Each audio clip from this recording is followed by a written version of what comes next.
तो हम आगे चलते हैं। Mutual transfer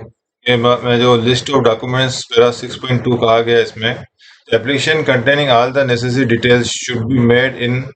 as many copies as the level officers through which application has to pass through, including the unit division railway to which the transfer is short. इसमें कहा गया है कि एप्लीकेशंस जो हैं वो आपको सारी डिटेल्स भर के, सारे डॉक्यूमेंट्स लगा के आपको उतनी कॉपी बनानी है जितनी कॉपी आपको हर लेवल पे आवश्यकता पड़े। जैसे आपकी यूनिट में तो एक कॉपी शायद यूनिट में रखेगा और बाकी कॉपी आगे भेजेगा, फिर एक डिवीजन में, फिर जिस डिवीजन या जिस रेलवे में जा रही है वहाँ जितनी भी रिक्वायर्ड कॉपी है उतनी कॉपीज में सारी एप्लीकेशन कंप्लीट करके इन ऑल रेस्पेक्ट आपको देनी है।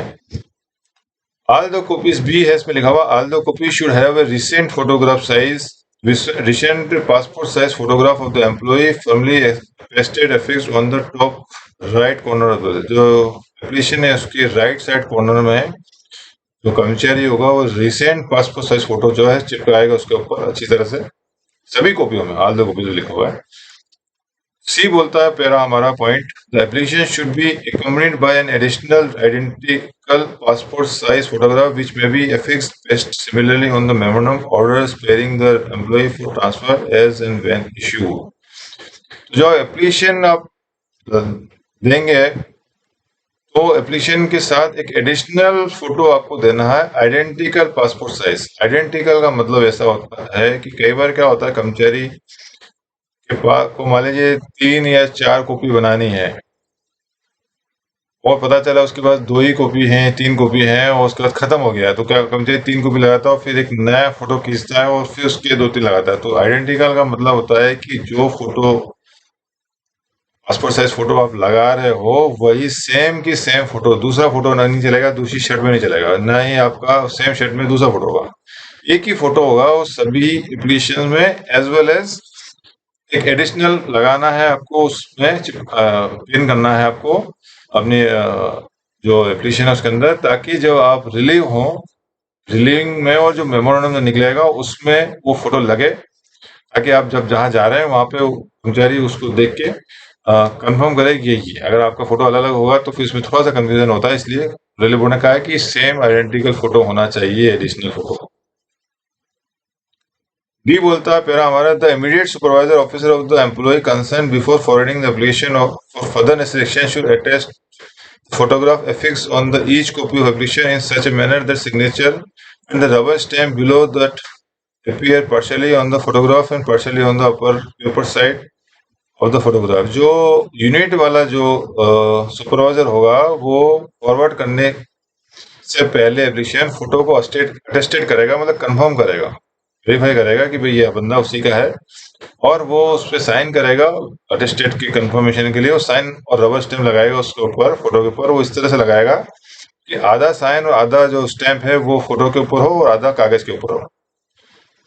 ये बोलता है the rubber stamp should clearly indicate the name designation of supervisor officer attesting and forwarding application. जो रबर स्टैंड होगा वो बिल्कुल क्लियरली उसमें दिखना चाहिए कि क्या नाम है और क्या डेजिग्नेशन है सुपरवाइजर उसने की फोटो अटेस्टेड किया और जो फॉरवर्डिंग कर रहा है एप्लीकेशन का। अब बोलता है each level officer will retain a copy of application complete in all aspect as per detail mention above before forwarding the same to the higher authority और unit to which the transfer has been sought for as the case में भी। जैसे कहा गया है कि unit वाला division भेजेगा, डिवीजन वाला दूसरे लेवल का, हर लेवल पे एक ही कॉपी रखनी है उसको अपने पास। ये कहा गया है हर लेवल का ऑफिसर, जो यूनिट है तो यूनिट वाला अपने पास एक कॉपी रखेगा, फिर डिवीजन वाला रखेगा, फिर अगले लेवल है तो वहाँ हर लेवल के ऑफिसर के पास, हर अथॉरिटी के पास एक उसकी कॉपी रहेगी। The particulars filled in should be checked and certified to ensure no discrepancies are there, specially weather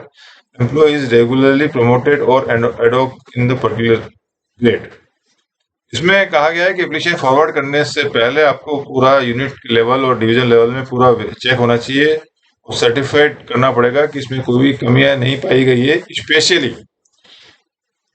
promote जो बंदा है वो क्या रेगुलर प्रमोशन हुआ है कि एडॉक प्रमोशन, क्योंकि म्यूचुअल ट्रांसफर जो होता है वो इंटरमीडिएट ग्रेड यानी प्रमोशनल पोस्ट पे भी, प्रमोशनल ग्रेड पे, प्रमोशनल जो पदोन्नति वाले पद होता है वहां होता है, और वहां ये जरूरी है कि दोनों बंदे जो ट्रांसफर हो रहे हैं, म्यूचुअल ट्रांसफर मांग रहे हैं, वो रेगुलर प्रमोट, एडॉक प्रमोट जो हुआ है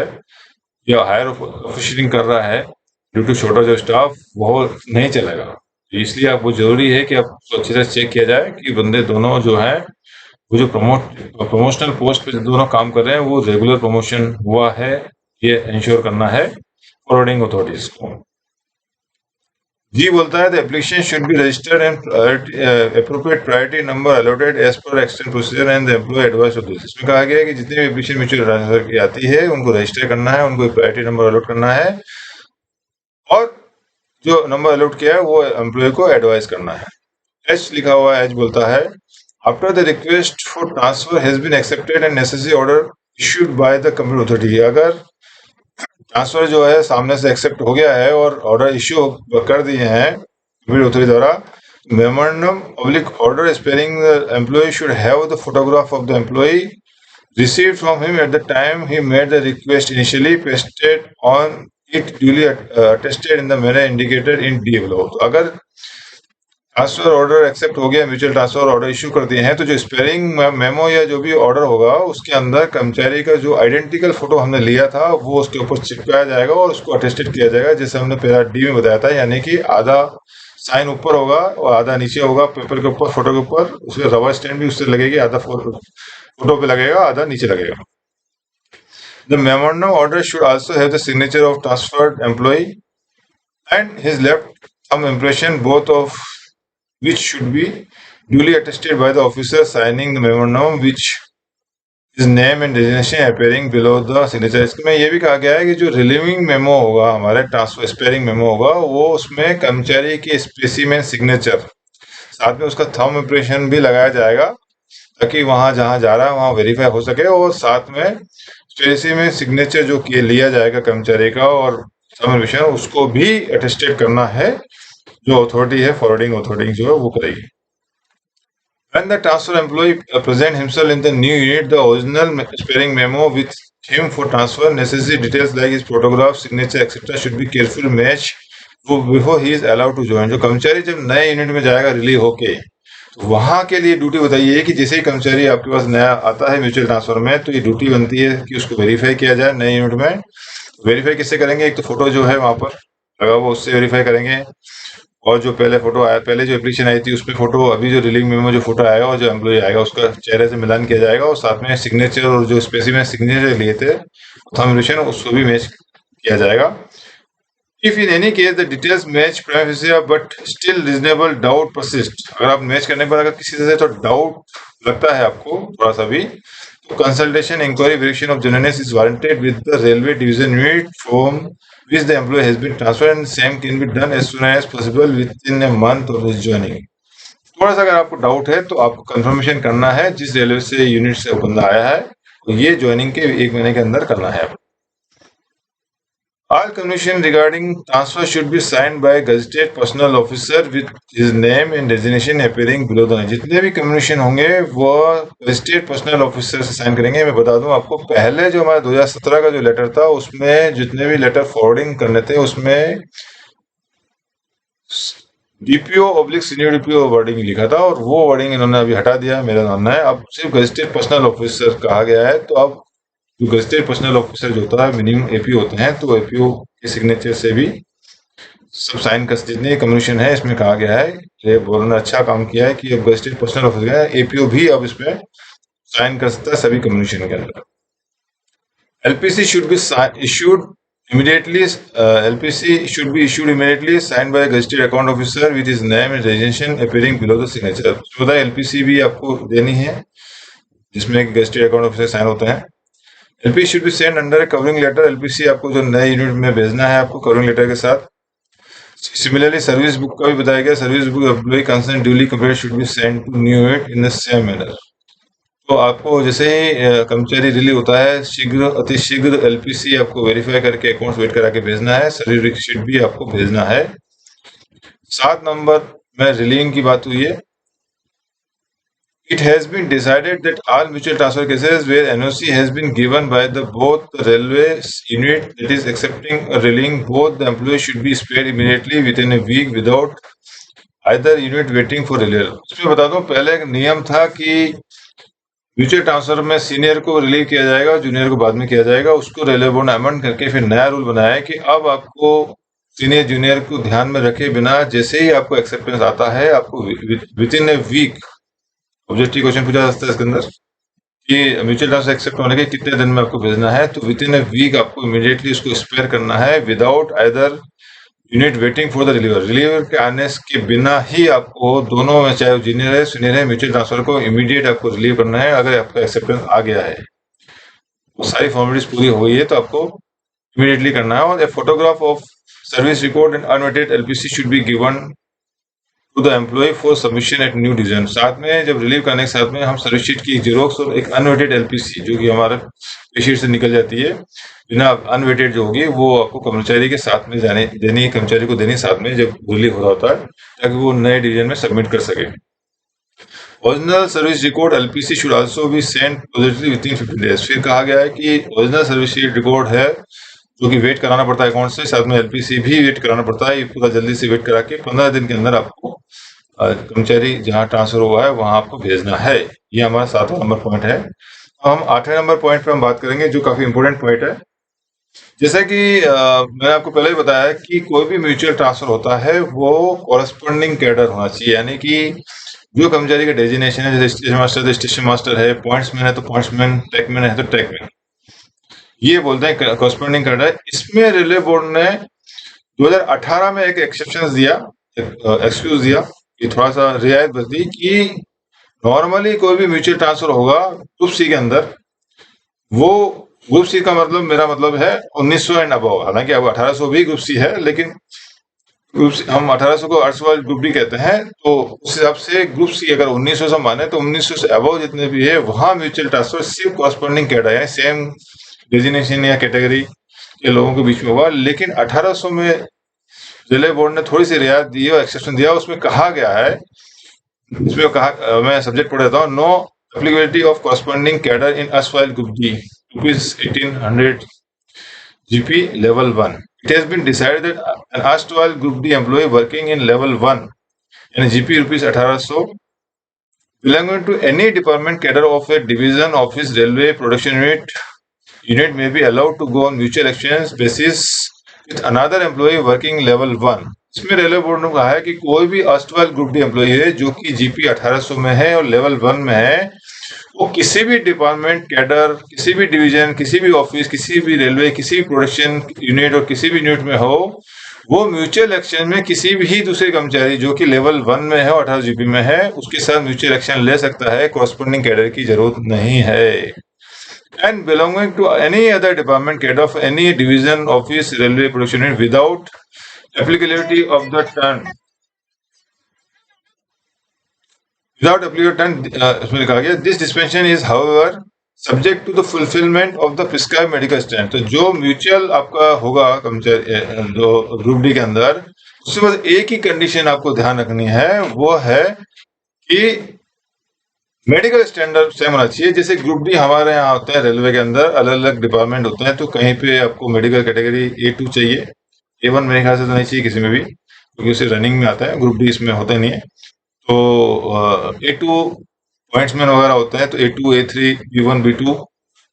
तो जो ग्रुप डी स्टाफ जो होगा अस्टॉल ग्रुप डी 18 जीपी में, अगर दोनों का मेडिकल कैटेगरी सेम है अगर,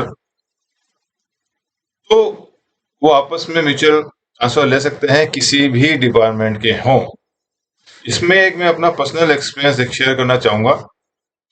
मैंने मेरे जब केस में डील करता था तो मैंने देखा था कि जैसे मैं ऑपरेटिंग में था एपीओ ट्रैफिक, तो कई लोग ऑपरेटिंग में आना पसंद करते हैं क्योंकि आगे एवीसी आपका टीसी में जाने का रहता है स्टेशन मास्टर में, तो ऑपरेटिंग में कई लोग आते हैं जो ट्रैकमैन से या खलासी से आते हैं, कई लोग आना पसंद करते हैं और म्यूचुअल ट्रांसफर लेते हैं। और ऐसा कई बार ऐसा होता है कि सामने जो बंदा है, ट्रैकमेंटर है या खलासी है, वो जब म्यूचुअल ट्रांसफर की एप्लीकेशन फॉरवर्ड होती है उसमें A2 मेडिकल फिट होता है वो बंदे, तो एज पर अगर पॉलिसी देखा जाए तो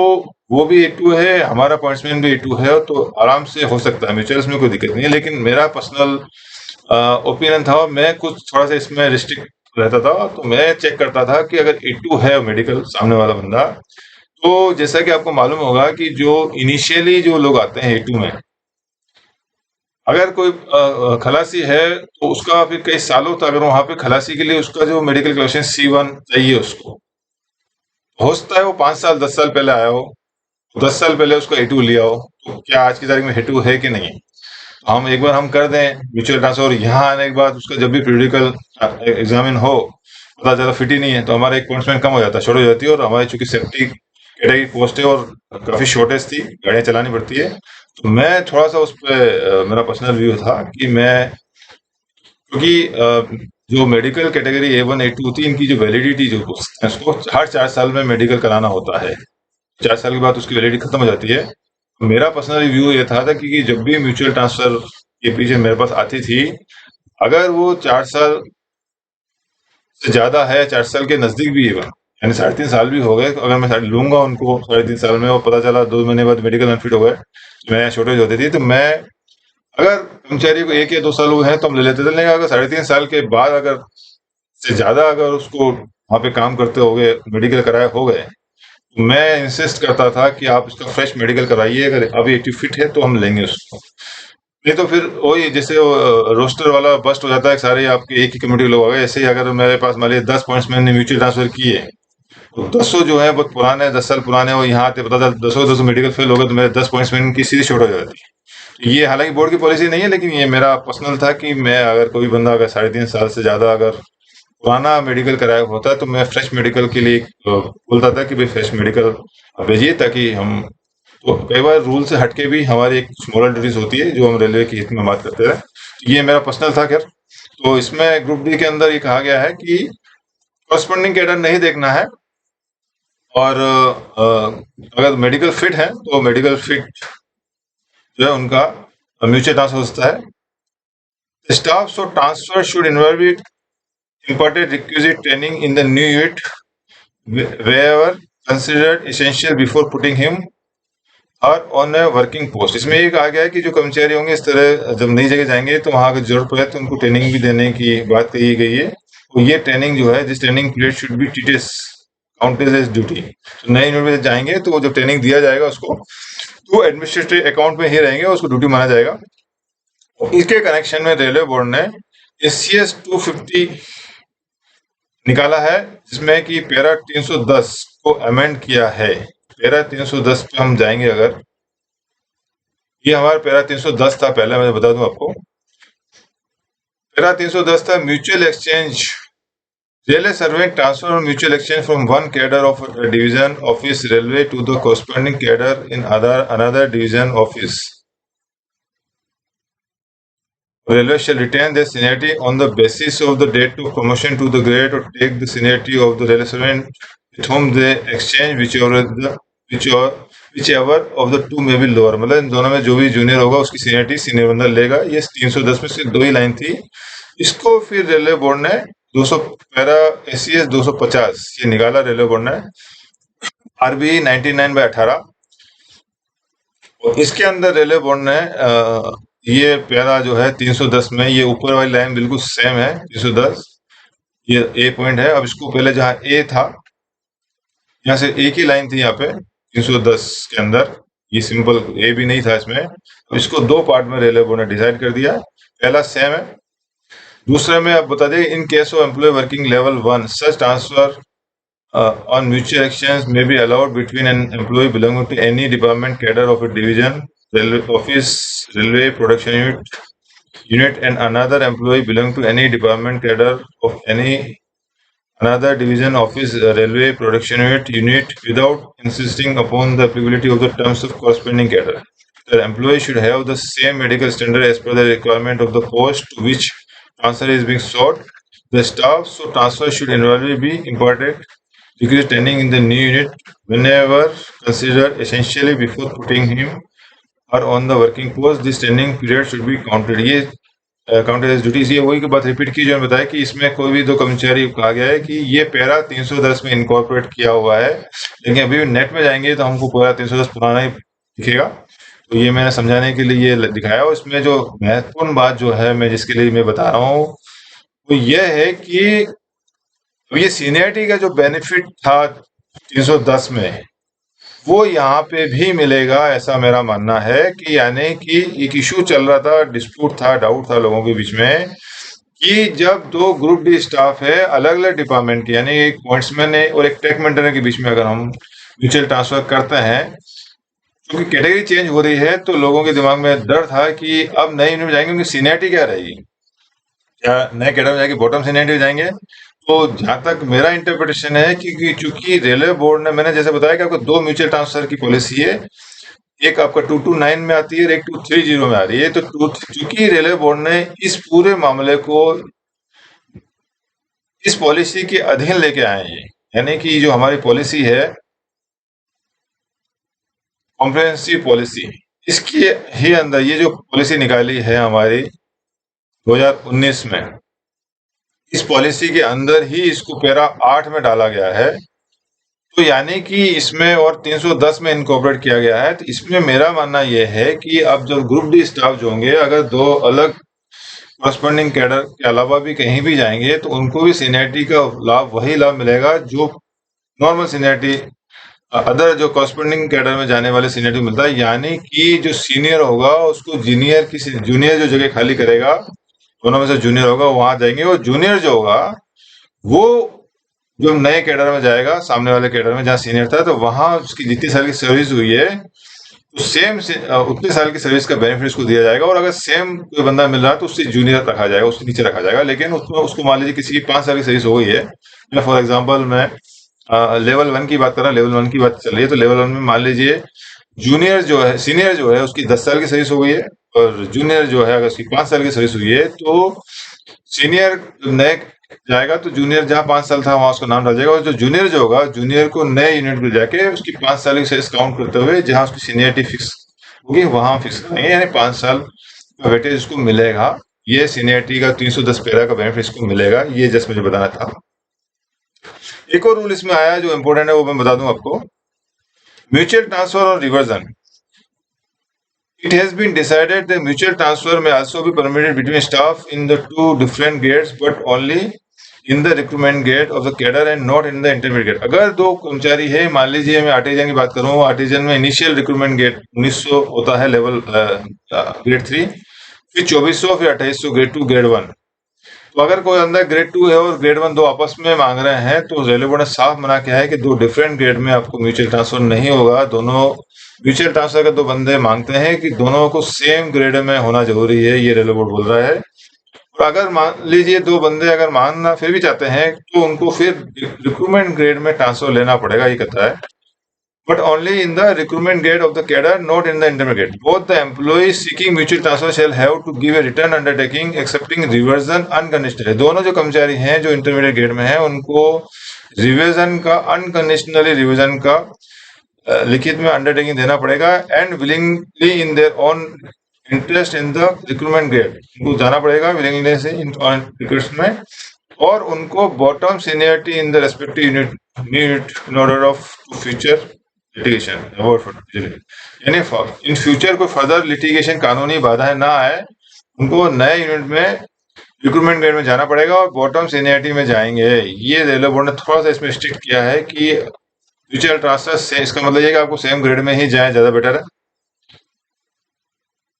रिक्रूटमेंट ग्रेड में तो जनरली आप वैसे भी जा सकते हैं, ऑन रिक्वेस्ट में जा सकते हैं, वन वे में जा सकते हैं, क्योंकि बॉटम में जाना है तो। लेकिन कई बार ऐसा होता है ऑन रिक्वेस्ट छोड़ती नहीं एडमिनिस्ट्रेशन शॉर्टेज की वजह से, तो म्यूचुअल ट्रांसफर में छोड़ने की पॉसिबिलिटी इजीली बन जाती है, तो उससे आपसे जाना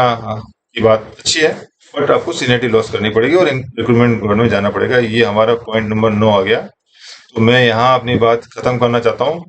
ये मॉडल टाइम शेड्यूल है, ये अभी इतना इम्पोर्टेंट मेरे हिसाब से है नहीं। फॉरवर्डिंग करना है हमारे को, forwarding application by supervisor to personnel department जो है, एप्लीकेशन फॉरवर्ड करने के लिए 10 दिन का टाइम बता दिया है। फिर पर्सनल डिपार्टमेंट जो डिविजनल पर्सनल डिपार्टमेंट होगा, ये हेडक्वार्टर पोस्ट है, वो 15 दिन में एप्लीकेशन आगे फॉरवर्ड करेगी। फॉरवर्डिंग बाय पर्सनल डिपार्टमेंट ये इतना इम्पोर्टेंट नहीं, फिर कन्वेंस अगर आपके पास एप्लीकेशन आएगी तो आपको 10 दिन में उसका एक्सेप्टेंस देना है, फिर उसके बाद अगले 10 दिन में ट्रांसफर ऑर्डर आपको इशू करना है, फिर डिस्पैच करना है एलपीसी सर्विस रिकॉर्ड जो है 15 दिन के अंदर। ये सब बातें हैं जो इम्पोर्टेंट मैंने थी। तो मैं उम्मीद करता हूँ कि ये 3 वीडियो जो बनाया हुआ है इसके अंदर आपको म्यूचुअल ट्रांसफर के बारे में कोई जानकारी आपको मिली है, तो मैं उम्मीद करता हूँ आपको ये वीडियो मेरे पसंद आए होंगे। कृपया अपनी राय ज़रूर बताएं। धन्यवाद।